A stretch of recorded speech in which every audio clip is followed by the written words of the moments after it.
Bismillahirrahmanirrahim. Assalamualaikum. Good morning. This morning with our vast program में सबाज़ो तव्हांजे साम्हूं हाज़िर आहे ऐं मूंसां गॾु आहे मुबशर हुसैन।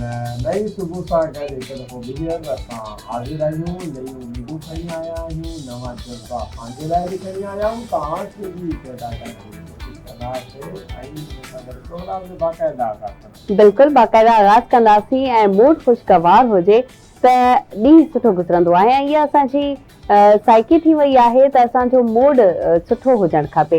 सुबुह सुबुह उथूं था त ग़लति कॾहिं बि कोई कमु न करणु चाहींदा आहियूं, यानी कि असांजे हथ मां को गिलास टुटी पवे थो, किरी पवे थो त असां चवंदा आहियूं ॾींहं जी शुरूआति ग़लति थी वई आहे, या वरी कंहिं ॿिलीअ जो क्रॉस करणु असीं ग़लति सम्झंदा आहियूं, या वरी कोई कमु रहिजी वञणु या का शइ भुली वञणु, पोइ असीं चवंदा आहियूं अलाए अॼोको ॾींहुं असांजो कीअं गुज़रंदो, सुठो गुज़रंदो या वरी ग़लति गुज़रंदो। इहे नंढियूं नंढियूं जेके ॻाल्हियूं हूंदियूं आहिनि इहे असां पंहिंजे ज़हन ते दिलि ते हावी करे छॾींदा आहियूं, इन जे करे असांजो बर्डन वारो ॾींहुं गुज़रंदो आहे। इनखे असीं सुठो करे सघूं था पंहिंजी हिकिड़ी मुस्कुराहट सां, सुठे मूड सां। बिल्कुलु ईअं ई आहे नाज़रीन, मूड जो तालुक इंसान जी ज़िंदगीअ सां इलाही वेझो हूंदो आहे। सुबुह सुबुह उथी करे माण्हू कोशिशि कंदा आहिनि त हो बामुकात इहा बि शइ ॾिठी वेंदी आहे जॾहिं तव्हांजो ॾींहुं सुठो न गुज़रे त हिकिड़ो रवायती जुमिलो ॿुधण में ईंदो आहे त यार अॼु सुबुह उथण सां कंहिंजो मूड ॾिसी वरितो हुजो, मुंहिंजो कमु हिन तरीक़े सां हुन तरीक़े सां थी वियो। त ईअं न आहे हूंदो, इहे सभु मिथ्स जी ॻाल्हियूं आहिनि, इहे सभु ज़हनी ख़्यालात आहिनि, इस्तराबी कैफ़ियत हूंदी आहे त तव्हां चओ त यार सुबुह सुबुह मां फलाणे जो मुंहुं ॾिसी वरितो। हालांकि तव्हां पंहिंजनि घरनि में मौजूदु हूंदा आहियो, जॾहिं सुबुह उथंदा हुयो त तव्हां पंहिंजे घरनि जा ई घर वारनि जा ई मुंहुं ॾिसंदा हुयो। ऐं लाज़मी ॻाल्हि आहे तव्हांजे घर में तव्हांजा पेरेंट्स आहिनि, वालदेन आहिनि, वालदा आहिनि, वालिद वालिदा, ऐं जेकॾहिं तव्हां शादीशुदा आहियो त पोइ माई बि आहे तव्हां वटि। उहो हाणे ख़ैर इहा हल्की फुल्की चिट चैट तव्हांजी हलंदी रहंदी माई जी ऐं हुन सां गॾु मुड़ुस जी, त मां तुंहिंजो मुंहुं ॾिठो त मुंहिंजो ॾींहुं ख़राबु थी वियो, उहो चवंदो मां तुंहिंजो मुंहुं ॾिठो त मूं मूड ख़राबु थी वियो।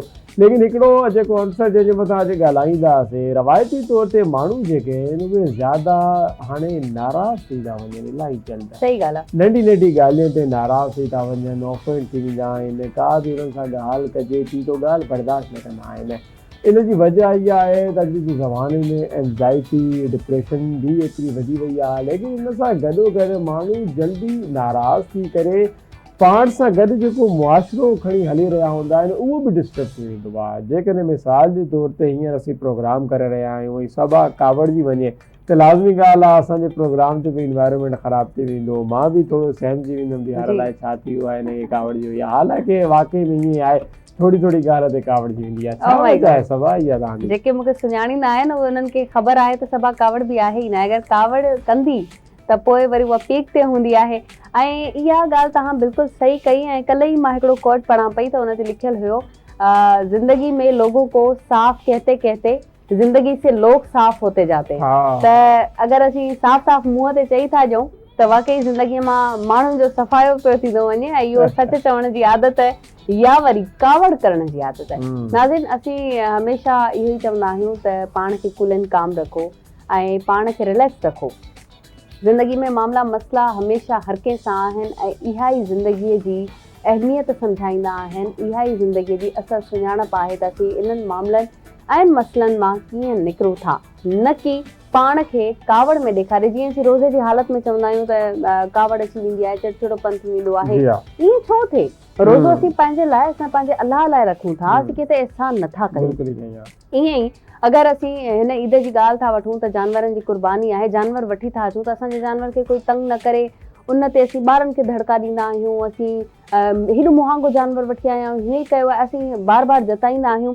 ईअं छो कजे? एॾी कावड़ या एॾो गुस्सो असीं छो कंदा आहियूं? असीं कुर्बानी त अलाह लाइ कयूं पिया, असीं कुर्बानी त पंहिंजे लाइ कयूं पिया, पोइ ॿियनि ते कावड़ जो इज़हार छो? या वरी असांजो कोई कमु रहिजी वञे थो या वरी को कमु नथो थिए, रुकिजी वञे थो, पेंडिंग में पियो आहे, के पैसा मिलणा आहिनि, को कमु थियणो आहे, का मीटिंग थियणी आहे, कंहिंसां मिलणो आहे, अगरि उहो नथो थिए त उहा सॼी असीं फ्रस्ट्रेशन अची ॿारनि मां कढंदा आहियूं, घर मां कढंदा आहियूं। ऐं इन खां पहिरीं जॾहिं असीं रस्ते में ईंदा आहियूं त रस्ते में बि उहा कावड़ कढण जी कोशिशि कंदा आहियूं, कंहिं चिंची वारे सां, कंहिं रिक्शा वारे सां, कंहिं बाइक वारे सां, कंहिं बस वारे सां, कंहिंसां न कंहिंसां असांजी चिड़चिड़ाहट उते निकिरी ईंदी आहे, कावड़ गुस्सो निकिरी ईंदो आहे। ऐं ख़ासि करे वरी अगरि कंहिं इन ते सोने ते सुहागा फोन करे छॾी हा त सॼी कावड़ असीं फ्रस्ट्रेशन सॼी असीं उन्हनि ते कढंदा आहियूं। ईअं न थियणु खपे। पंहिंजा मामला पंहिंजा मसला पंहिंजी हद में रखजनि ऐं इन कावड़ ते कंट्रोल करणु, पंहिंजी ज़बान ते कंट्रोल करणु, यानी कि पंहिंजे नफ़्स खे कंट्रोल कयोसीं त असीं अॻियां जल्दी ऐं सही तरीक़े सां वधी सघंदासीं। बिल्कुलु ईअं ई आहे। बुनियादी तौर ते नाज़रीन, जेकॾहिं असां अॻोड़े ज़माने जी ॻाल्हि कयूं, जेको पोइ ज़मानो, उन में इख़्तिलाफ़ राय बर्दाश्त करण जी ताक़त माण्हुनि जे अंदरि इलाही ज़्यादा हूंदी हुई। जेकॾहिं को बि कंहिं सां कंहिं ॻाल्हि ते इख़्तिलाफ़ बि कंदो हुयो त अॻियो माण्हू उनखे वॾो जेको आहे पोलाइट अंदाज़ सां ॿुधंदो हुयो, उनजो एहतराम कंदो हुयो त ठीकु आहे, तव्हांखे मुंहिंजी ॻाल्हि तां एतिराज़ु आहे, ज़रूरी न आहे त तव्हां हिन ॻाल्हि जी हिमायत कयो या तारीफ़ कयो। लेकिन अॼु जो ज़मानो जेकॾहिं असां ॾिसूं, जीअं ज़मानो वधंदो थो वञे, जीअं शयूं तब्दील थींदियूं थी वञनि टेक्नोलॉजी जे मैदान में, ॿियनि शयुनि में, इंसान जे अंदरि इख़्तिलाफ़ राय खे बर्दाश्त करण बि पंहिंजे अंदरां ख़तमु थी वियो आहे, निकिरी वियो आहे। इंसानु इहो कोशिशि कंदो आहे कि जेकॾहिं मां का ॻाल्हि कयां थो त उहा ॻाल्हि लाज़मी तौर ते एक्सेप्ट कई वञे, उनखे यानी इनकार करण वारो न हुजे। आम तौर ते न असां हिकिड़ो रवायती जुमिलो चवंदा आहियूं त यार अहिड़ी नेचर जेका आहे आम तौर ते फ़ौजियुनि जी हूंदी आहे, यस सर, यस सर, जॾहिं उनजी ट्रेनिंग जे दौरान सिर्फ़ु यस सर करणु, यस सर ॿुधणु सेखारियो वेंदो आहे त उहो हिकिड़ो अलॻि शोबो आहे, उहो पार्ट ऑफ जॉब आहे, उहा हिकिड़ी नौकिरी आहे, उन में यस सर जी ई ज़रूरत आहे। लेकिन जेकॾहिं तव्हां पंहिंजी प्रैक्टिकली ज़िंदगी में उहे रूल्स फॉलो कंदा त ईअं ज़िंदगी अॻिते वधी न सघंदी आहे। जेकॾहिं केर बि इंसानु कंहिंखे का ॻाल्हि करे थो पियो, जेकॾहिं को हुनखे इख़्तिलाफ़ आहे त उहो इख़्तिलाफ़ पंहिंजे दलीलनि सां रखे। वरी इहो बि हिकिड़ो प्रॉब्लम हूंदो आहे त बाज़ औक़ात मिसाल जे तौर ते मां कंहिं माण्हू सां ॻाल्हाए रहियो आहियां, उन माण्हूअ खे मां पसंदि ई न आहियां, त मां सुठी ॻाल्हि बि कंदमि त हुनखे उन मां इख़्तिलाफ़ कढणो ई कढणो आहे, छो जो उहो मूंखे लाइक नथो करे, उहो मूंखे पसंदि नथो करे।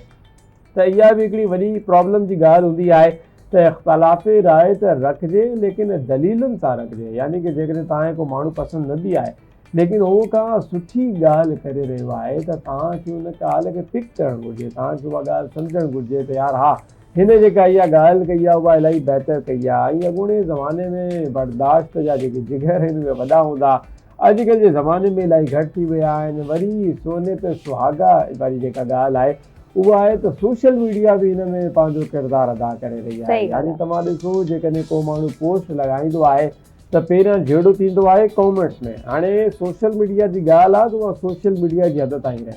लेकिन तव्हां ॾिसो, असां अहिड़ा वाक़ियात खोड़ सारा ॾिठा, को हिकिड़ो कॉमेंट करण ते माण्हू ऑफेंड थी वियो ऐं हुनजे घर पहुची वियो, हुनजे मथां मार कुट शुरू थी वई ऐं मामलात जहिड़े में तब्दील थी विया। वरी इन तरीक़े सां असां एग्ज़ाम्पल खणूं त कुझु अर्सो पहिरियां हिकिड़ो वाक़ियो पेश आयो त सोशल मीडिया ते हिकिड़े 2 दोस्त हुया, हिकिड़े दोस्त उन जेके सियासी लीडर जे ख़िलाफ़ु पोस्ट लॻाए छॾी ऐं उहा हुन दोस्त खे पसंदि न आई ऐं हुन जेको आहे हुनजे घर वञी करे पंहिंजे दोस्त खे मारे छॾियो, जान सां मारे छॾियो। यानी कि इहे का एॾियूं वॾियूं ॻाल्हियूं न आहिनि। को पॉलिटिकल आइडियोलॉजी खे तव्हां पसंदि कयो था पिया, ॿियो को माण्हू ॿिए। अच्छा, इन में मुबशिर मां हिकिड़ी ॻाल्हि एड कंदमि। जीअं तव्हां चयो त कंहिंजी पिक्चर लॻाइण सां हुन वञी करे पंहिंजे दोस्त खे मारे छॾियो, इहा फ्रस्ट्रेशन कॾहिं खां जमा थींदी पई अचे। असीं थोरो बैकग्राउंड ॾिसूं, इहा हिकिड़े मिंट जी या हिकिड़े ॾींहं जी ॻाल्हि न आहे हूंदी। जेको इंसान जंहिंसां नफ़रत कंदो आहे या जंहिंजे दिलि में कंहिंजे लाइ साड़, हसद, बुग़्ज़ या कीनो हुजे थो, उहो जमा थींदो रहे थो। उहो पोइ हिकिड़े ॾींहुं कावड़ जे इज़हार में या त हुनखे असीं नुक़सानु पहुचाए वेहंदा आहियूं या त ॾिसंदा आहियूं त हुन सां बिल्कुलु हर कोई माण्हू लातालकी करे छॾींदो आहे। यानी कि उनजे करे उनजा घर वारा बि लातालकी करे छॾींदा आहिनि त हीअ असांजे घर जे फ़र्द खे पसंदि न आहे। हालांकि अॻियों माण्हू बिल्कुलु पॉज़िटिव हूंदो आहे, उनखे त ख़बर ई न आहे हूंदी, पर जेको साम्हूं वारो माण्हू आहे उहो उनखे एतिरो नुक़सानु पहुचाईंदो आहे पंहिंजी फ्रस्ट्रेशन में अची करे, हसद साड़ में, सिर्फ़ु बुग़्ज़ में ऐं कावड़ में। ऐं उहा कावड़ छाजी? ॾिसो, हर कंहिंखे अलाह पाक नवाज़े थो, हर कंहिंखे अलाह पाक ॾींदो आहे। हुनखे बि अलाह पाक ॾिनो आहे। अगरि थोरो कामयाबु थी वियो या थोरी कामयाबी हुननि जे क़दमनि में अची वई त उहा अलाह पाक जी तरफ़ां आहे। तव्हांजे साड़, तव्हांजे बुग़्ज़ करण सां, तव्हांजी कावड़ करण सां त हुनखां उहा खसबी न, बल्कि अलाह पाक अञा हुनखे वधीक ॾींदो। ऐं तव्हां हिन कावड़ में पंहिंजो हिकिड़ो सुठो दोस्त, साथी, हिकिड़ो इंसानु विञाए वेहंदव ऐं इहा जेकी कावड़ आहे इहा आहिस्ते आहिस्ते असांजे अंदरि जमा थींदी वेंदी आहे। तंहिं करे चवंदा आहिनि त जेका बि तव्हांजे अंदरि में ॻाल्हि हले थी, तव्हांजे दिलि में, तव्हांजे दिमाग़ में हले थी, त प्लीज़ चई ॾियो ऐं रिश्तनि खे बचायो। हा, किथे किथे तव्हांखे ख़ामोश रहणो पए, त ख़ामोश रहो। जंहिंसां रिश्तो बची सघे थो त तव्हां पंहिंजे रिश्ते खे बचायो, न की कावड़ करे ऐं बुग़्ज़ रखी दिलि में पंहिंजे रिश्तनि खे ख़तमु करे छॾियो। जीअं आगाटे ज़माने जी मुबशिर ॻाल्हि कई त बर्दाश्त हुई, एतिरी बर्दाश्त हुई मुबशिर जो अगरि न्याणी मेड़ खणी कंहिंजे घर वञनि त हुननि जा खून माफ़ थी वेंदा हुआ, पर अॼु ईअं नाहे। बिल्कुलु ईअं ई आहे। अॼु त बाक़ाइदा इहे शयूं असांजी नज़र में बि ईंदियूं आहिनि, लेकिन इहे क़बाइली तकरार हिन बहस शुरू थी वेंदा आहिनि। ॿी ॻाल्हि इहा आहे त माण्हू जॾहिं लॉनली फील कंदो आहे, अकेलो थी वेंदो आहे, या वरी इन जो तालुक़ु असांजे बचपन सां बि हूंदो आहे। बचपन में बाज़ औक़ात असां स्कूल में वेंदा आहियूं या मोहल्ले में ज़िंदगी गुज़ारींदा आहियूं त बाज़ औक़ात ॿारनि खे बुली कयो वेंदो आहे, त उहे बि कुझु ट्रॉमाज़ हूंदा आहिनि जेके ज़हनी तौर ते वेही रहंदा आहिनि, ऐं वक़्त सां गॾु पोइ उहे ट्रॉमा, उहे बुली थियणु, उहे सभु शयूं वॾियूं थींदी वेंदियूं आहिनि उमिरि सां गॾोगॾु। वरी हिकु टाइम अहिड़ो ईंदो आहे त जॾहिं उहो इंसान खे अहिड़े मनसब ते पहुचंदो आहे त पोइ हाणे उहो चवंदो आहे त हाणे मां सभिनी खां बदिलो वठंदुमि। त इहा शइ बि न हुजणु घुरिजे। असांखे जेको आहे हिन हवाले सां एहतियात करणु घुरिजे। नाराज़गी वारी ॻाल्हि जेका आहे असांजी हली रही आहे त पंहिंजे अंदरि बि हिकिड़ो एहतराम जो तालुक़ु क़ाइमु कयो।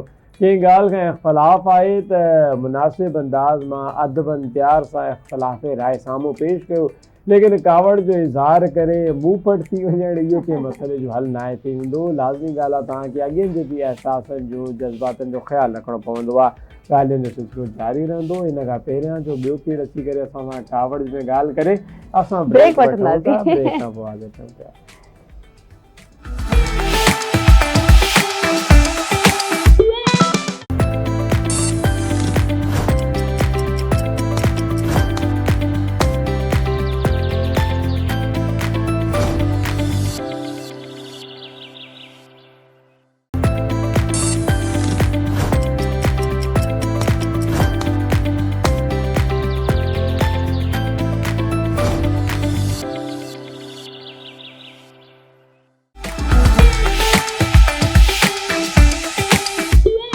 वेलकम बैक नाज़रीन, हिकु दफ़ो ॿीहर तव्हां सभिनी खे भली कार चऊं था। दिस मॉर्निंग विद आवाज़ प्रोग्राम जो सिलसिलो जारी सारी आहे। अञा त प्रोग्राम शुरू थियो आहे। असां 11 बजे ताईं तव्हां सां गॾु हूंदासीं, काॾे न वेंदासीं। त नाज़रीन, पाकिस्तान में इलाही ज़्यादा अहम शयूं थी रहियूं आहिनि, अहम डेवलपमेंट थी रहियूं आहिनि, ऐं उमेदु नज़र अची रही आहे त पाकिस्तान जी मईशत मुस्तहकम थियण वारी आहे। इंशाअल्लाह पाकिस्तान पंहिंजी तरक़ीअ जी राह में गामज़न थियण वारो आहे। इन हवाले सां अहम डेवलपमेंट हिकु दफ़ो ॿीहर कल्ह नज़र में आई जॾहिं नूर ख़ान एयरबेस ते हिकिड़ो वफ़द पहुतो, ऐं उहो वफ़द हो आगा प्रिंस रहीम ख़ान जो। जेके आगा ख़ानियनि जा जेके आहिनि उहे 15 जेके आहिनि उहे इमाम आहिनि, ऐं उन्हनि खे आगा ख़ान पंजुम चयो वेंदो आहे, जिन जो पूरो नालो शाह रहीम अल हुसैनी आहे। कल्ह उहे पाकिस्तान पंहिंजे वफ़द समेत पहुता, जिते सदर आसिफ अली ज़रदारी, ख़ातून अवल मोहतरमा आसिफा भुट्टो उन्हनि जो इस्तक़बाल कयो। इस्तक़बाल करण खां पोइ उन्हनि खे आजियाणो ॾिनो वियो। वरी आजियाणे में जेको आहे वज़ीर आज़म Shehbaz Sharif, field marshal Syed Asim Munir, Bilawal Bhutto Zardari, senate chairman Yousuf Raza Gilani समेत इलाही अहम शख़्सियतूं मौजूदु हुयूं।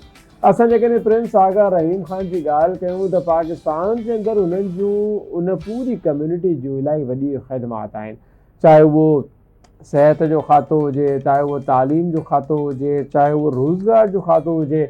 पाकिस्तान जे अंदरि वॾे अरसे खां हिकिड़ी कोलैबोरेशन सेट थियल आहे जेका आगा ख़ान कम्यूनिटी पाकिस्तान में कमु करे रही आहे। बिल्कुलु, ऐं इन सां गॾोगॾु मां इहो बि ऐड कंदी हलंदमि त आगा ख़ाननि जूं अलॻि कम्यूनिटीज़ हूंदियूं आहिनि, पर उहे पंहिंजनि माण्हुनि खे नवाज़ींदा आहिनि। सिर्फ़ु पंहिंजनि माण्हुनि खे न, बल्कि ॿियनि माण्हुनि जी मदद कंदा आहिनि। ग़रीब माण्हुनि लाइ खोड़ सारियूं कराची में कम्यूनिटीज़ ठहियल आहिनि, बल्कि तव्हां ॾिसंदा त उन्हनि खे नंढा नंढा कारोबार बि खोले ॾींदा आहिनि, उन्हनि खे नंढा नंढा दुकान बि खोले ॾींदा आहिनि, बग़ैर कंहिं मज़हब, फ़िरके, रिवायत खां हटी करे कमु कंदा आहिनि। ऐं गॾोगॾु सिहत में हिननि जो खोड़ सारो कमु थियल आहे। हॉस्पिटल्स तव्हां ॾिसंदा खोड़ सारियूं असांखे नज़र अचनि थियूं जेके हिन वक़्त ताईं हलनि थियूं, ऐं इलाही वॾियूं हॉस्पिटल्स आहिनि, उन्हनि में डॉक्टर्स जेके आहिनि उहे अवेलेबल हर वक़्तु तव्हांखे मिलनि था। उहे बि सिर्फ़ु इन्हनि जे करे आहिनि। ऐं हिन वक़्तु इन्हनि जो अचणु ऐं वफ़द जो हिननि खे रिसीव करणु, ख़ासि करे सदर पाकिस्तान ऐं मैडम आसफा भुट्टो ज़रदारी साहिबा उन्हनि खे पाण रिसीव कयो आहे। फील्ड मार्शल उन वटि उते मौजूदु हुआ ऐं इन वक़्तु असीं ॾिसंदा आहियूं त प्रिंस आगा रहीम ख़ान जन जो अचणु हिन वक़्तु पाकिस्तान में जंहिं वक़्तु पाकिस्तान पंहिंजे मोराल खे बुलंद करे चुको आहे त शायदि असीं ॿिया प्रोजेक्ट्स ॾिसंदासीं, शायदि असीं कुझु अहिड़ो चेंज ॾिसूं जीअं IT में चेंज थिए, जीअं असां को अहिड़ो प्रोजेक्ट जेको रुकियल हुजे या वरी थियण वारो हुजे, जीअं तालीम में अॻियां वधूं पिया ऐं असांखे ॿियनि शोबनि जी बि ज़रूरत आहे। AI में असीं जेतिरो कमु कयूं पिया पर असांखे ॿियनि शोबनि जी मशीन्स जी ज़रूरत आहे। शायदि इन हवाले सां का मीटिंग थिए, इन हवाले सां का अॻु भराई थिए त जीअं पाकिस्तान जो मुस्तक़बिल अञा वधीक रोशन थी वञे ऐं सेट थी सघे। बिल्कुलु इहो ई आहे। नाज़रीन, तव्हांखे ॿुधाईंदा हलूं त प्रिंस आगा रहीम ख़ान जेके आहिनि, हिन खां पहिरियां जेके आगा करीम ख़ान हुया, उन्हनि जा पुट आहिनि ऐं उन्हनि जे 4 ॿारनि मां ॿिए नंबर ते हिननि जो नंबर ईंदो आहे। उन्हनि जे इंतकाल खां पोइ उन्हनि जी कम्यूनिटी जो जेको सिलसिलो आहे, जंहिं तरीक़े सां नओं आगा जेको आहे मुंतख़िब कयो वेंदो आहे, उन में हिननि खे मुंतख़िब कयो वियो। हिन जे मुंतख़िब थियण खां पोइ आगा ख़ान कम्यूनिटी जे बारे में इहो चयो वेंदो आहे त उहा अञा वधीक मुस्तहकिम थी, उन जा कम जा दायरा वधीक वसी थिया ऐं उन जे कम जो सिलसिलो अञा तेज़ थियो। त हाणे पाकिस्तान अचण खां पोइ पाकिस्तान उन जी ऑलरेडी ख़दमात आहिनि। आगा ख़ान बोर्ड तालीमी हवाले सां तव्हां ॾिसी वठो, वरी कराची समेत तव्हां मुख़्तलिफ़ शहरनि में हलिया वञो त उते तव्हांखे आगा ख़ान हॉस्पिटल नज़र ईंदो आहे, जिते पाकिस्तान जो सभिनी खां बहितर सिहत जे हवाले सां ॼाणियो वेंदो आहे। माण्हू कोशिशि कंदा आहिनि जॾहिं बि का उन्हनि खे बीमारी वग़ैरह थींदी आहे, जेके माण्हू आउट ऑफ कंट्री वञणु इलाज लाइ अफोर्ड न करे सघंदा आहिनि, त उहे पोइ आगा ख़ान हॉस्पिटल जो इंतख़ाब कंदा आहिनि। नो डाउट के पाकिस्तान में पंहिंजा बि अहिड़ा हॉस्पिटल्स मौजूदु आहिनि कम्यूनिटी जा ऐं डिफरेंट ॿियनि समाजी तंज़ीमनि जा, जेके सुठो इलाजु करे रहिया आहिनि। लेकिन आगा ख़ान छो जो हिकिड़ो सुञाणप आहे, इहा हुननि जी सुञाणप आहे। आगा ख़ान हॉस्पिटल ऐं वॾो प्राइम हॉस्पिटल वॾे अरसे खां हली रहियो आहे। ईअं न आहे त को अॼु जो उहो शुरू थियो हुजे, इहो वॾे अरसे खां हली रहियो आहे ऐं सिहत जे मैदान में वॾा इनकलाबी कम हुननि कया आहिनि। इन तरीक़े सां तालीमी मैदान में बि हुननि जा वॾा इनकलाबी कम नज़र ईंदा आहिनि। इन हवाले सां कल्ह जॾहिं आजियाणियो थियो त उन में उन्हनि खे ख़राज तहसीन बि पेश कयो वियो। ऐं मज़े जी ॻाल्हि नाज़रीन तव्हांखे ॿुधाईंदा हलूं, जेका इलाही इम्पोर्टेंट ॻाल्हि आहे, तव्हां हींअर उहा ॿुधणु पसंदि बि कंदा सभा, हे लास्ट जेके मुज़ाकरात थिया ईरान अमेरिका जा इस्लामाबाद में, उहे कंप्लीटली तौर ते उन इजलास जे मथां जेको बि ख़र्चो आयो होटल जो, रिहाइश जो, मानी वग़ैरह जो, उहो आगा रहीम ख़ान स्पॉन्सर कयो। ऐं इहा हिकिड़ी वॾी ॻाल्हि आहे, वॾी जेका पाकिस्तानियुनि जे लाइ इहा तव्हां हिकिड़ी वॾी ॻाल्हि ॿुधाई ऐं मां तव्हांखे ॿुधायां जॾहिं प्रिंस आगा ख़ान साहब जन गुज़िरियल दफ़े आया हुआ, कुझु टाइम खां पोइ आया आहिनि, ज़ाहिर आहे हर दफ़े ईंदा आहिनि त का नई अचीवमेंट हिते असांखे ॾेई वेंदा आहिनि, को नओं कदम खणी वेंदा आहिनि अहिड़ो जेको असां पाकिस्ताननि लाइ, असां सिंध वासियुनि लाइ फ़ाइदेमंद साबित थिए। ईअं ई जीअं आया हुआ त मेमण मस्जिद जे बैक साइड ते हिकिड़ी हॉस्पिटल उनजो इफ़्तिताह करे विया। उहा फ्री ऑफ कॉस्ट रखी वई सिर्फ़ु ऐं सिर्फ़ु ॿारनि जे लाइ। ऐं इन खां अलावा लियारी जे आसपास हिकिड़ी ॿुधो आहे त कॉलेज जो इफ़्तिताह कयो वियो, जेका girls college, just girls college आहे, उन्हनि जो बि इफ़्तिताह कयो वियो ऐं उनजो नालो बि आगा साहब जे नाले ते ई रखियो वियो आहे, जंहिंमें सिर्फ़ु छोकिरियूं तालीम हासिल कंदियूं, न कि छोकिरा। छोकिरनि लाइ त खोड़ सारियूं आहिनि पर छोकिरियुनि लाइ हिकिड़ी अलॻि कॉलेज जी तामीर कई वई ऐं उनखे उनजो इस्तक़बाल कयो वियो खोड़ सारो। त तव्हां अचो, तव्हां पाण इन जी रिबन कटियो ऐं पाण आगा साहब जन पाण मौजूदु हुआ ऐं पाण कटियो था कयूं, ईअं न त ॿियनि जे हवाले करे छॾियूं ऐं प्रोजेक्ट ॾिसूं था त पोइ किथे थो पहुचे, पर इहे वॾियूं अचीवमेंट्स आहिनि। बिल्कुलु ईअं ई आहे। इन जो मक़सदु इहो आहे त हू जेको बि प्रोजेक्ट स्टार्ट कंदा आहिनि त बाक़ाइदा उन्हनि जे कम्यूनिटी जी नज़र हूंदी आहे उन प्रोजेक्ट जे मथां। ऐं इहो हिन जे दौर जेको दौरो आहे उहो सिलसिलो हूंदो आहे, हर साल 2 सालनि खां पोइ ही पंहिंजे प्रोजेक्ट जो जाइज़ो वठण जे लाइ बि ईंदा आहिनि। ऐं पाकिस्तान में हीअं अचण खां पोइ यकीनन उहो पंहिंजी कम्यूनिटी जे माण्हुनि सां बि मिलंदा ऐं वधीक अहिड़ा नवां प्रोजेक्ट बि असां ॾिसंदा हुआसीं, कुझु डेवलपमेंट अहिड़ी थींदी लेकिन केतिरी न वॾी ख़ुशी जी ॻाल्हि आहे नाज़रीन, जॾहिं ईरान अमेरिका जा मुज़ाकरात हली रहिया हुया त उते खोड़ सारा मुल्क सिर्फ़ु असांखे ॻाल्हियुनि जी हद ताईं वाखाण पेश करे रहिया हुया, सपोर्ट करे रहिया हुया, ख़राजी तहसील पेश करे रहिया हुया। लेकिन इहा हिकिड़ी वॾी ॻाल्हि आहे, प्रिंस आगा रहीम ख़ान पाकिस्तानी हुकूमत सां मिली करे उन सॼे मुज़ाकरात जो ख़र्चो खयों, होटल्स जो, रिहाइश जो, मानी टिकी जो, हर हवाले सां जेके मीडिया जा माण्हू आया ॿाहिरियां इंटरनेशनल लेवल ते, उन्हनि जी बि सॼी महिमान नवाज़ी जेका आहे उन्हनि जी कम्यूनिटी स्पॉन्सर कई।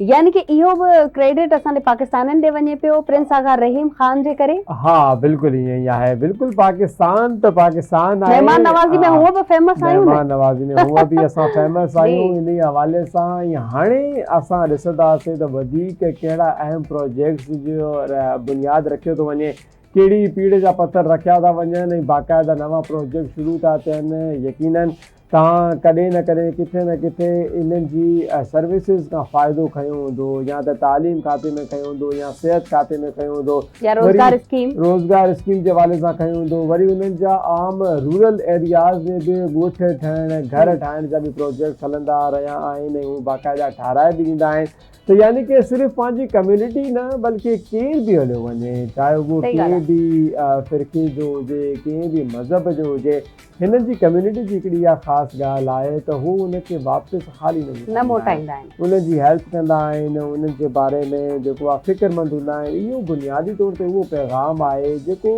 बतौर इस्लाम असांजो दीन बि ॾेई रहियो आहे त इंसानियत जी ख़िदमत पहिरीं तरजीह ते आहे। ठीकु आहे, असां पंहिंजनि मुस्लमान भाइरनि जो ख़्यालु रखंदा ई रखंदा आहियूं, लेकिन इन तरीक़े सां असांखे ॿियनि मज़हबनि जो बि जेको आहे, बैनुल मज़ाहिब जो हिकिड़ो असांखे जज़्बो बेदार करे उन्हनि खे बि जेको आहे असांखे सपोर्ट करणु घुरिजे। इन हवाले सां बिल्कुलु प्रिंस आगा रहीम ख़ान जन जो अचणु ऐं वफ़द जो उन्हनि खे रिसीव करणु ई असांखे ॿुधाए थो त कुझु नओं थींदो ऐं असीं कुझु अहिड़ो ॾिसंदासीं, इंशाअल्लाह का अहिड़ी चेंजिंग ॾिसंदासीं, चाहे उहा पढ़ाई जे हिसाब सां हुजे। ॾिसो सिहत ऐं तालीम ते त जेतिरो कमु कयो वञे उहो घटि आहे।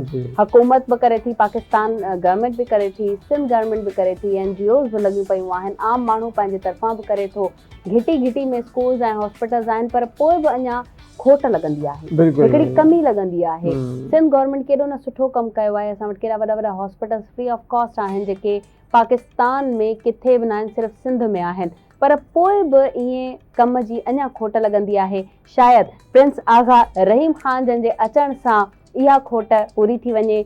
होपफुली कि असीं नओं प्रोजेक्ट ॾिसंदासीं। नाज़रीन हिते आख़िरी पॉइंट में ऐड कंदासीं त सदर आसिफ अली ज़रदारी जी तरफ़ां 7 जून 2024 ते उन्हनि खे आला सिविल एज़ाज़ निशान पाकिस्तान सां बि नवाज़ियो वियो। बिल्कुलु नवाज़ियो वियो ऐं पहिरियों दफ़ो न, इन्हनि खे इन खां पहिरियां बि के एज़ाज़ मिली चुका आहिनि, ट्रॉफीज़ मिली चुकियूं आहिनि, ख़ैरी हक़दार बि आहिनि, बहितरीन शख़्सियत आहिनि ऐं पाकिस्तान में हिन वक़्तु मौजूदु आहिनि। उमेद कजे थी जंहिंखे उमेद आहे त उहे हिननि जी ज़ियारत बि कंदा, मिली बि सघंदा। ख़ैर नाज़रीन, हिते वठंदासीं नंढड़ो ब्रेक खां पोइ वरी वापसि था अचूं मॉर्निंग विथ आवाज़ में।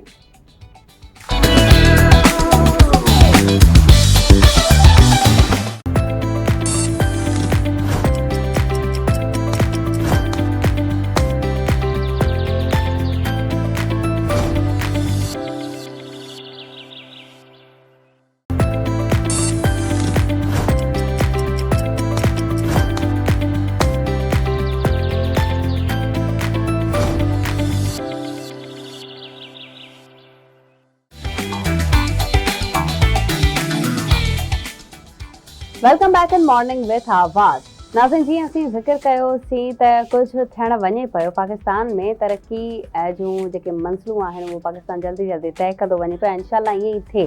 जीअं असीं प्रिंस आगा रहीम ख़ान साहब जन जो ज़िक्र कयोसीं, पाकिस्तान में अचणु ज़ाहिर आहे का ख़ुशख़बरी ई खणी आया हूंदा, को प्रोजेक्ट नओं ॾिसंदासीं ऐं ईअं ई असीं ॻाल्हि कंदासीं त सिंध जे सीनियर वज़ीर शर्जील अहमद जन जी सदारत हेठि सिंध मास ट्रांसिट अथॉरिटी जे बोर्ड जो अहम इजलास जो आहे, जंहिंमें अहम फ़ैसिला कया विया आहिनि। कराची में जेके ट्रक्स हलनि पिया, ट्रॉलर्स आहिनि ऐं ॿियूं जेके ॻरियूं गाॾियूं, जेके हेवी लोडेड गाॾियूं आहिनि, उहे शहर खां ॿाहिरि जदीद टर्मिनल उन्हनि जे लाइ क़ाइमु करण जो हिकिड़ो फ़ैसिलो कयो वियो आहे। हिकिड़ो वॾो फ़ैसिलो आहे इहो त जीअं रोडनि तां रश बि घटि थींदी ऐं जीअं जेके इहे एक्सीडेंट थींदा आहिनि उन्हनि में बि घटिताई इंशाल्लाह ज़रूरु ईंदी। कराची पोर्ट जे नॉर्थन बाईपास ते हैवी व्हीकल्स टर्मिनल सां ॻंढण लाइ ख़ासि ट्रैक तामीर करण जो फ़ैसिलो कयो वियो आहे। अहम इजलास थियो आहे, ॿिया बि अहम फ़ैसिला उन में मुबशिर कया विया आहिनि। बिल्कुलु ईअं ई आहे नाज़रीन, कल्ह इलाही अहम डेवलपमेंट सिंध जे हवाले सां ख़ासि तौर कराची जे हवाले सां थी आहे, जंहिंमें इहो बि फ़ैसिलो कयो वियो आहे त मज़ीद डबल डेकर बसूं घुरायूं पयूं वञनि। 50 बसूं ॿियूं अची रहियूं आहिनि त कराची समेत सॼे सिंध जे लाइ इहा ख़ुशख़बरी आहे। जेके बसूं हींअर कराची जे शाहराह फैसल रोड ते हली रहियूं आहिनि उन्हनि जे लाइ हाणे ॿिया नवां रूट मुख़्तस कया वेंदा ऐं ॿियनि रूट्स ते बि माण्हू डबल डेकर बसनि जा मज़ा वठंदा। वरी हुन सां गॾोगॾु हिकिड़ो प्रोजेक्ट जेको इलाही कामयाबु थियो, शानदार प्रोजेक्ट, उहो हुयो पिंक ईवी स्कूटीज़ जो, जेको ख़वातीन खे औरतुनि खे बाख़्तियार बणाइण जे लाइ ॾिनियूं पयूं वञनि सिंध हुकूमत तरफ़ां। उहे बि वरी हिकु दफ़ो ॿीहर तक़रीबन 500 स्कूटियूं वरी घुरायूं पयूं वञनि नाज़रीन, ऐं उनजे लाइ वरी जेको आहे औरतुनि खे ॾिनी वेंदी। ऐं इंशाल्लाह सुभाणे असां वटि रिपोर्ट आई आहे त हैदराबाद में सेरेमनी थी रही आहे, जंहिंमें हैदराबाद जी ख़ातून खे औरतुनि खे पिंक ईवी स्कूटीज़ विरायूं वेंदियूं। सबा तव्हां अप्लाई कयो आहे? बिल्कुलु, मां अप्लाई कयो आहे। मां वेट में आहियां, इंतज़ार में आहियूं त असांखे बि पिंक स्कूटी मिले त असीं बि फ़ाइदो हासिलु करियूं। ऐं ॿियो छा छा इन कमेटी में, इन इजलास में कहिड़ा फ़ैसिला थिया आहिनि, असीं ज़रूरु मालूम कंदासीं। असांखे हिन वक़्तु वीडियो लिंक ते ज्वाइन कयो आहे आवाज़ टीवी जे रिपोर्टर शाहिद मीर सैतो साहब। अस्सलाम वालेकुम शाहिद। वालेकुम अस्सलाम। सबा इंशाल्लाह तव्हांखे बि पिंक स्कूटी तमामु जल्द मिली वेंदी इंशाल्लाह। ऐं मां तव्हां मां बि उमेद कयां थी त थोरो असांजो बि वोट अॻियां वधायो। असीं त अप्लाई करे छॾियो आहे, हाणे वधीक रिपोर्टर्स जे हथ में असीं ॿुधो आहे त हूंदो आहे। सिंध हुकूमत ख़ासि करे सहाफ़ी जेके आहिनि, जर्नलिस्ट आहिनि, उन्हनि जे लाइ बि हिकिड़ो इहो तय कयो आहे त उन्हनि खे बि जेको आहे पंहिंजी वर्किंग वूमेंट्स जेके आहिनि उन्हनि खे बि उन्हनि खे हिन शामिलु कंदासीं हिन मनसूबे में। छाकाणि त हीउ हिकिड़ो निज जेके औरतूं घरनि खां ॿाहिरि कमु कनि थियूं उन्हनि जो मनसूबो आहे। ताज़ो तव्हां ॾिठो त सखर में ईवी स्कूटी जेका आहे पिंक स्कूटी, उनजी तक़सीम जो प्रोग्राम थियो। ख़ैरपुर में जेको आहे उहो ईवी स्कूटी जे लाइ प्रोग्राम, जॾहिं त कराची में त तव्हांजे साम्हूं आहिनि पहिरियां 800 स्कूटियूं जेके आहिनि उहे सिंध हुकूमत जेके आहिनि उहे तक़सीम कयूं। वरी 200 स्कूटियूं जेके आहिनि उन्हनि जी तक़रीब थी। हाणे हैदराबाद में बि सिंध हुकूमत पारां 500 जेके आहिनि पिंक स्कूटियूं जेके आहिनि उन्हनि जी तक़सीम जो सिलसिलो जेको आहे उहो परीहं जेको आहे उहो शुरू थियणु वञे पियो। उन सां गॾु मां तव्हांखे ॿुधायां त इंशाल्लाह तव्हांजे लाइ इहा बि ख़ुशख़बरी आहे त 1000 स्कूटियूं जेके आहिनि उनजो सिंध हुकूमत जेको आहे उहो मसूदो तयारु करे छॾियो आहे। 1000 स्कूटियूं तमामु जल्द कराचीअ में हिकु भेरो ॿीहर जेके आहिनि उहे तक़सीम थींदियूं। उन सां गॾु सिंध हुकूमत पारां जेके बहितरीन फ़ैसिला कया विया आहिनि, सिंध जे सीनियर सूबाई वज़ीर मास ट्रांज़िट अथॉरिटी जो जेको आहे इजलास कयो आहे शर्जील नाम मेमन साहब पारां, ऐं हिकिड़ो अहम इजलास कयो वियो जंहिंमें न रुगो मास ट्रांज़िट अथॉरिटी जा जेके अमलदार आहिनि, सेक्रेटरी असद ज़ामिन ऐं ॿिया जेके अमलदार आहिनि उन्हनि शिरकत कई। पर कराचीअ जे ट्रैफ़िक के निज़ाम खे बहितर बणाइण लाइ DIG ट्रैफ़िक जेको पीर मोहम्मद शाह आहे उनखे पिणु हुन इजलास में शामिलु कयो वियो त जीअं शहर जा जेके असल मसइला आहिनि, जेके जिन में रोडनि जी ट्रैफ़िक जो जेको मिक्स ट्रैफ़िक जो जेको मसइलो आहे उनखे हल कयो वञे। जॾहिं त जदीद जेको टर्मिनलनि जो जेको निज़ाम आहे उनखे क़ाइमु करण जी पिणु जेके आहिनि तजवीज़ूं ॾिनियूं वयूं आहिनि। ऐं तमामु जल्द कराचीअ जे नादरन बाईपास ते हिकिड़ो जदीद टर्मिनल क़ाइमु कयो वेंदो। हुन सां गॾु जॾहिं पाण ॻोठ हलंदा आहियूं, हाणे ताज़ो ईद अचे पई त ईद में माण्हू जेके आहिनि उहे सफ़र करण लाइ ॻोठनि मां वेंदा आहिनि त उन्हनि खे तमामु घणियूं परेशानियूं थींदियूं आहिनि। हाणे उन्हनि जे लाइ बि हिकिड़ो प्रॉपर हिकिड़ो जेके हैवी ट्रैफ़िक वारा जेके बसियुनि वारा आहिनि उन्हनि जे लाइ बि हिकिड़ो प्रॉपर जेको आहे सिस्टम तयारु कयो वियो आहे त जीअं हू बि पंहिंजा जदीद टर्मिनल क़ाइमु कनि, जीअं हुते माण्हू जेके आहिनि उन्हनि जे वेहण जी सहूलियत हुजे, माण्हू जेके वञनि था हुते वेटिंग एरियाज़ हुजनि ऐं उन्हनि जे लाइ प्रॉपर जेको आहे माना शॉप्स हुजनि ऐं उन्हनि जे लाइ मेडिकल जी सहूलियत हुजनि। माना हिकिड़ो बहितरीनु सिंध हुकूमत ट्रांसपोर्ट जे निज़ाम खे बहितरीनु बणाइण लाइ बहितरीनु क़दम खयों वञे। हुन सां गॾु हाणे इहो फ़ैसिलो कयो वियो आहे त हाणे कराचीअ खां पोइ सिंध जा जेके ॿिया बि शहर आहिनि उन्हनि खे बि जेको आहे ईवी बसिस जेके आहिनि उन्हनि जी सहूलियतुनि सां जेको आहे नवाज़ियो वेंदो। तमामु जल्द सिंध जे ॿियनि इलाइक़नि में बि ख़ासि करे नवाबशाह ऐं जेके रहियल जेके मुख़्तलिफ़ ज़िला आहिनि उन्हनि में बि जेको आहे तमामु जल्द सिंध हुकूमत जेका आहिनि उहा मनसूबा शुरू करे पई ऐं सिंध जे ॿियनि इलाइक़नि में बि तमामु जल्द तव्हांखे हाणे रोडनि ते जेके आहिनि पीपल्स बस जेके आहिनि उहे नज़र ईंदियूं ऐं माण्हू जेके आहिनि पंहिंजी सफ़री सहूलियतुनि मां वॾो लुत्फ़ अंदोज़ थींदा छाकाणि त हीअ जेकी बसूं आहिनि उहे हिकिड़ो त जदीद तर्ज़ जूं ठहियल आहिनि वरी उन्हनि में जेको आहे अंदरि AC ऐं अहिड़ी गर्मीअ जी सूरत हाल में जॾहिं नवाबशाह जहिड़े शहर में जिते 50 खां 52 सेंटीग्रेड गर्मी हुजे ऐं माण्हू थधी बस में सफ़र करे त मज़ो उन जे अची लाइ वञे, वाह हिकिड़ी जाबिर इहो ॿुधाइजो बिल्कुलु अची वेंदी। इजलास में जेको कराची शहर जे हवाले सां ट्रकनि ट्रालनि ऐं गाॾियुनि जे लाइ जदीद टर्मिनल क़ाइमु करण जो फ़ैसिलो कयो वियो आहे इन जो कराची शहर जी ट्रैफ़िक जे मथां छा असरु पवंदो हादसातुनि जे मथां किन हवाले सां शेयर कजो।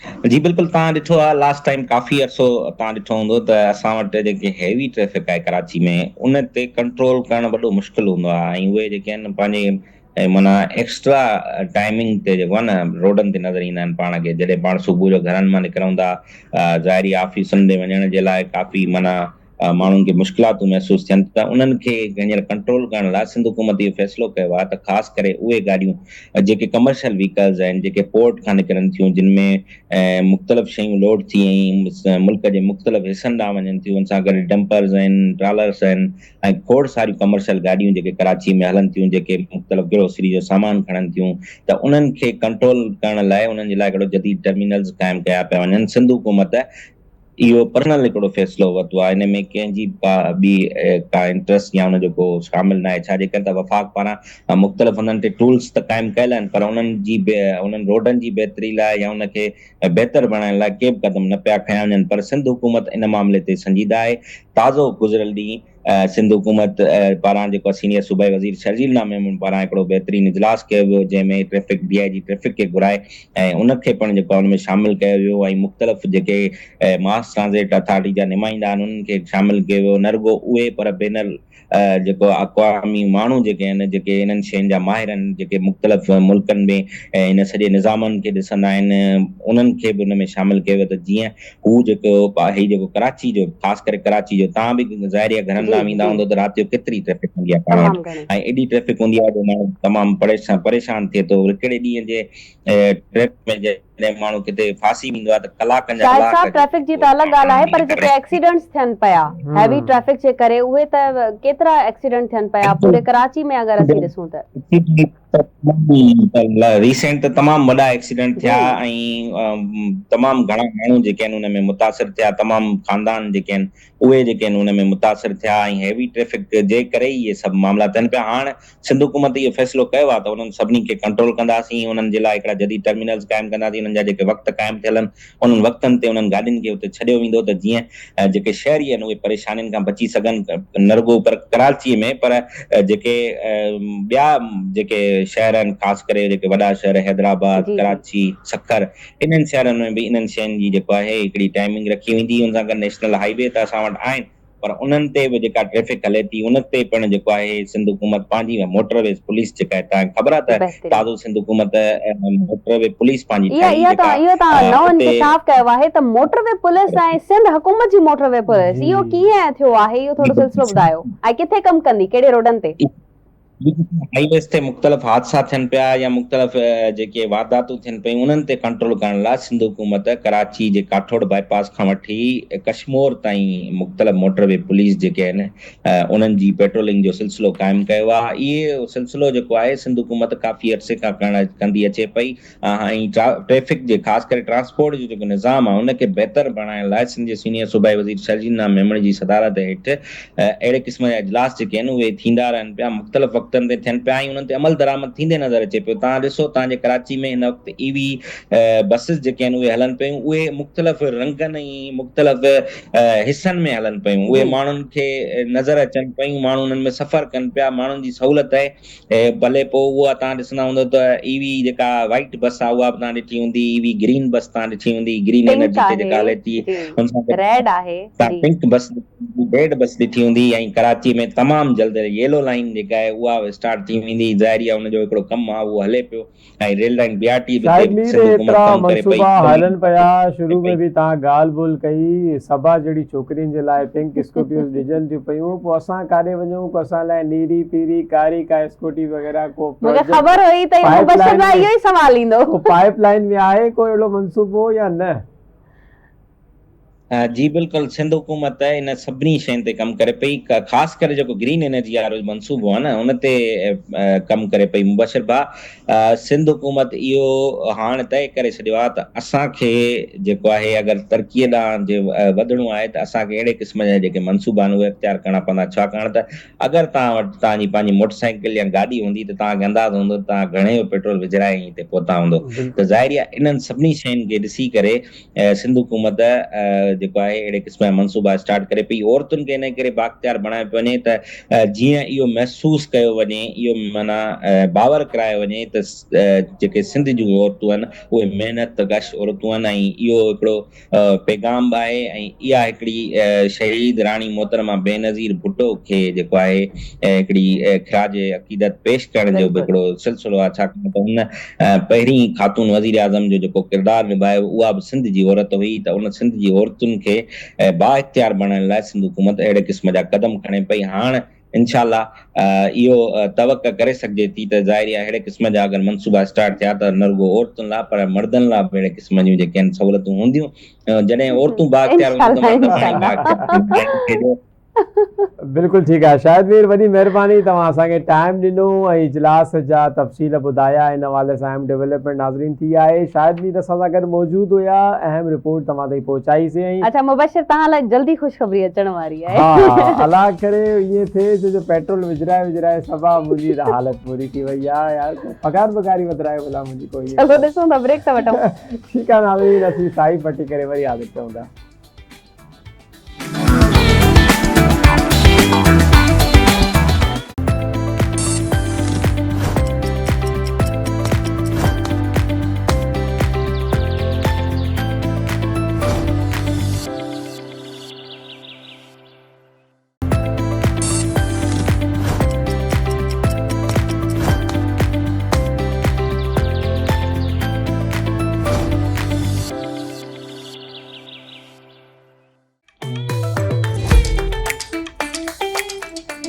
वेलकम बैक नाज़रीन, हिकु दफ़ो ॿीहर अव्हांखे भली ॻाल्हि चऊं था। प्रोग्राम जो सिलसिलो जारी आहे, असांजी ॻाल्हियुनि जो बि सिलसिलो हली रहियो आहे। हींअर तव्हांखे जेका असां अपडेट ॾींदासीं उहो कल्ह इलाही दिलि ख़राश वाक़ियो पेश आयो सिंध जे शहर मेहड़ में यकीनन तव्हां आवाज़ TV जी न्यूज़ तरफ़ां ऐं सोशल मीडिया ते बि इहा ख़बर तव्हां ते पहुची वई हूंदी, लेकिन इन जा वधीक अपडेट्स तव्हांखे ॾींदासीं त मेहड़ में कंहिं तरीक़े सां हिकु संगदिल पीउ जेको आहे उहो पंहिंजे 13 साल जे पुट जो गलो कपे करे उनखे मारे छॾियो।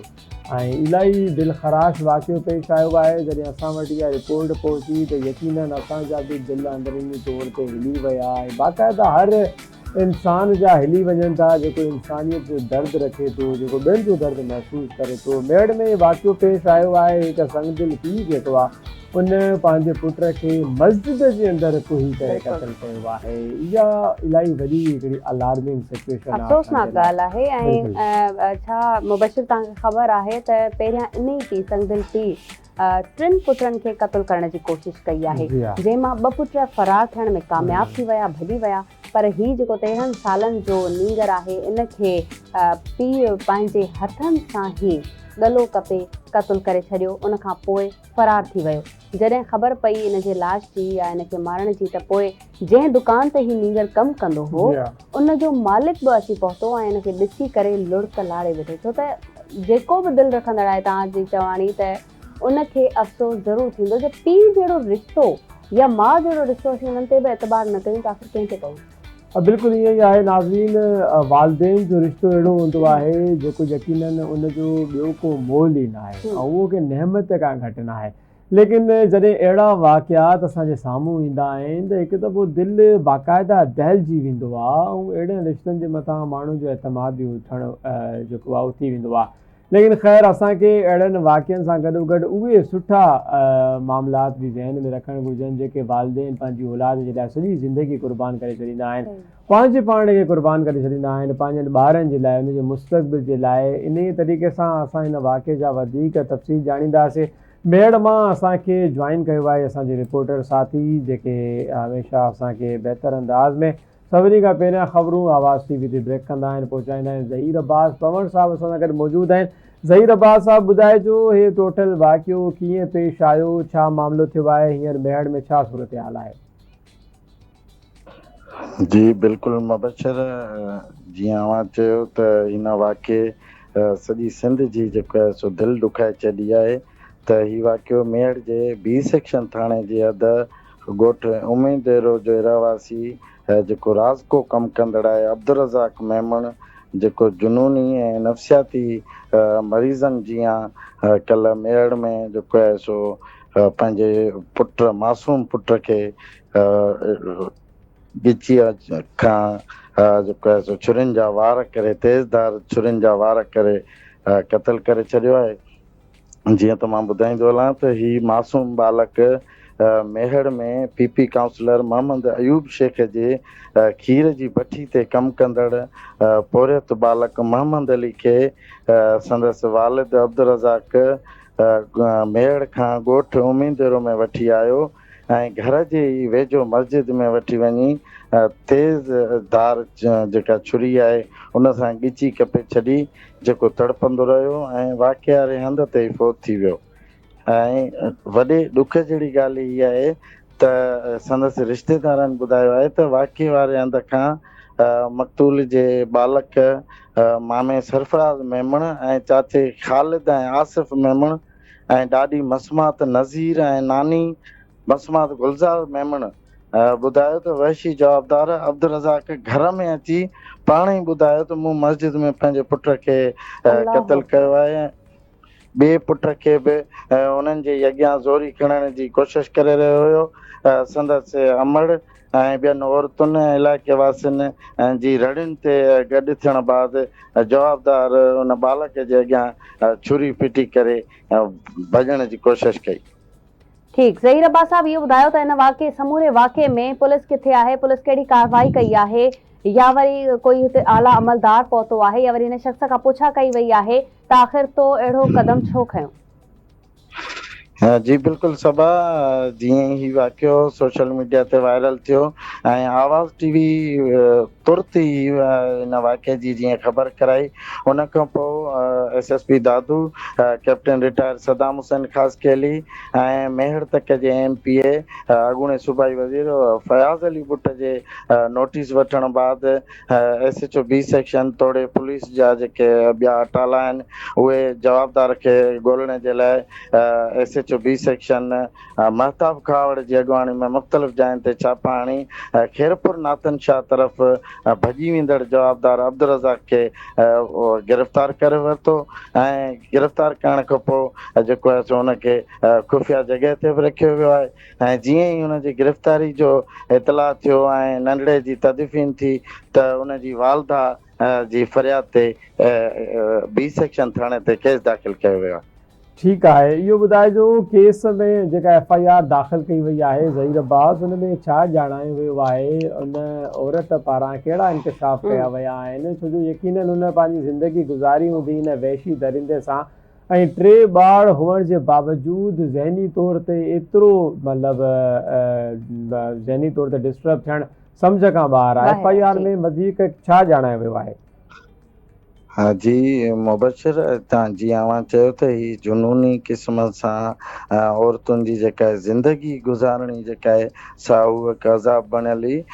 उन FIR में ॼाणायो आहे त मक़तूल मोहम्मद अली जी जेका अमड़ आहे मसमात शाहिदा मेमण, उन FIR में ॼाणायो आहे त ही जुनूनी जेको मुंहिंजो पुटु मुड़ुसु आहे अब्दुल रज़ाक, ही अहिड़े क़िस्म जूं जेको आहे सो अॻ में बि केतिरा ई दफ़ा बिल्कुलु ईअं जीअं नफ़्सियाती मरीज़नि जीअं माना जानलेवा धक हणी तशदुद कंदो रहंदो हुयो, वरी कुझु ॾींहंनि खां पोइ ही सही बि थी वेंदो हुयो ऐं राज़ को कमु तोड़े टाइल्स जो कमु मज़दूरी जो कमु बि कंदड़ हुयो, जीअं रूट सां हिकु मज़दूर करे थो, बल्कि वाक़ई खां हिकु ॾींहुं अॻ में बि हू कम ते वियो हुयो।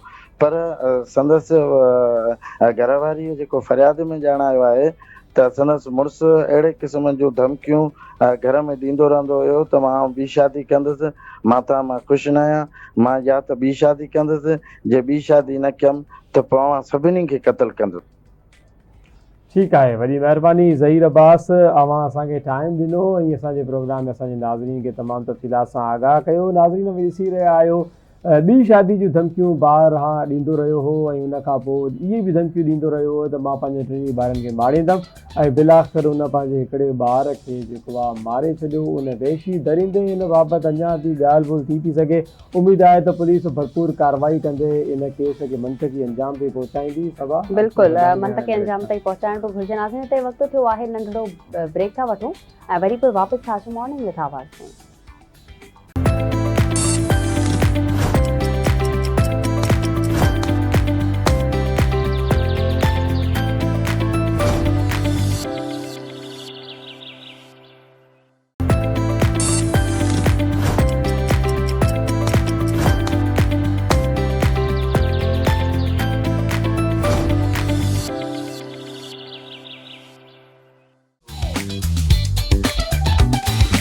Welcome back in morning with आवाज़। नाज़रीन हाणे तव्हांखे वठी हलंदासीं रहड़ की दरबार में, जिते साईं साधराम जूं आख़िरी रस्मूं अदा करण जूं पूरियूं तयारियूं कयूं वयूं आहिनि। तव्हांखे ॿुधाईंदा हलूं त साईं साधराम चंद जो देहांत थी वियो हो सिंगापुर में इलाज जे दौरान, जंहिंखां पोइ उन्हनि जे मढ़ खे पाकिस्तान आंदो वियो ऐं उन खां पोइ रहड़ की दरबार में समूरियूं तयारियूं कयूं वयूं आहिनि, जिते खोड़ सारा उन्हनि जा पांधीड़ा पूरी तरह पहुचण जी कोशिशि कनि था। बिल्कुलु नाज़रीन, रहड़की में दरबार जे गादी नशीन साईं साधराम जो मुड़ यकीनन पहुची वियो आहे। पहिरियां सिंगापुर मां उनखे कराची आंदो वियो, पोइ कराची मां एयर एम्बुलेंस ज़रिए उनखे सखर आंदो वियो ऐं जंहिंखां पोइ काफ़िले जी सूरत में रहड़की उन मुड़ खे पहुचायो वियो आहे। ऐं जॾहिं सखर खां रहड़की ॾांहुं पहुचायो पियो वञे त बाक़ाइदा काफ़िले वारी सूरत क़ाइमु थी वई ऐं जेके बि उन्हनि जा पोयण हुया मुतासिर हुया उहे आया ऐं उन्हनि बाक़ाइदा हिन में शिरकत कई। हाणे हिन जा वधीक तफ़सीलात ॼाणूं था त हींअर हुतां जी छा सूरत हाल आहे, आख़िरी रसूमात केसि ताईं अदा कयूं वेंदियूं। असांखे असांजे रिपोर्टर जॉइन कयो आहे रहड़की मां ज़फ़र समेजो साहब असां सां लाइन ते मौजूदु आहिनि। जी ज़फ़रुल्लाह समेजो साहब, ॿुधाइजो छा सूरत हाल आहे रहड़की में दरबार जी ऐं केॾी महिल आख़िरी रसूमात अदा कयूं वेंदियूं?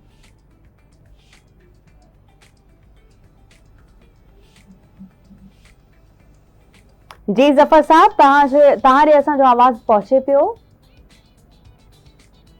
नाज़रीन कोशिशि कंदासीं त उन्हनि खे ॿीहर लाइन ते वठूं, छो त हुते सिग्नल्स जी बि प्रॉब्लम आहे। मुबशिर असांखे पंहिंजे रिपोर्टर ॿुधायो त जैमर्स लॻल आहिनि, सिग्नल्स जी प्रॉब्लम आहे। ज़ाहिर सिक्योरिटी जा इंतज़ाम सख़्तु कया विया आहिनि। साईं साधराम जूं आख़िरी रस्मूं अदा कयूं वेंदियूं त उनजे करे खोड़ सारियूं अहिड़ियूं शख़्सियतूं हुते पहुतल आहिनि जिन जे करे सिक्योरिटी सख़्तु कई वई आहे। सिक्योरिटी जा इंतहाई सख़्तु इंतज़ामात आहिनि ऐं तक़रीबन हज़ारे जी तादाद में असीं पंहिंजी स्क्रीन ते बि ॾिसी रहिया आहियूं त पांधीड़ा पहुता आहिनि ऐं सॼी हिंदू बिरादरी समेत इलाही सारा मुस्लमान बि हुते मौजूदु आहिनि। उहे मुस्लिम जेके इहे सम्झनि पिया त साईं पंहिंजी ज़िंदगीअ में असांजे लाइ बि बहितर कमु कयो, बहितर किरदारु अदा कयो ऐं बैनुल मज़ाहिब हम आहंगी बुनियादी तौर ते उन्हनि पैदा कई ऐं सॼी सिंध में उन्हनि मोहबत जो, अमन जो, इंसानियत जो दर्स ॾिनो, जंहिंजी वजह सां जेके बि माण्हू आहिनि उन्हनि खे हींअर बि फॉलो कनि था पिया ऐं उन्हनि जी कोशिशि आहे त आख़िरी रस्मात ताईं पहुची सघनि। अच्छा, प्यार ऐं मोहबत जे करे माण्हू पहुचनि था, इंसानियत जे करे पहुचनि था।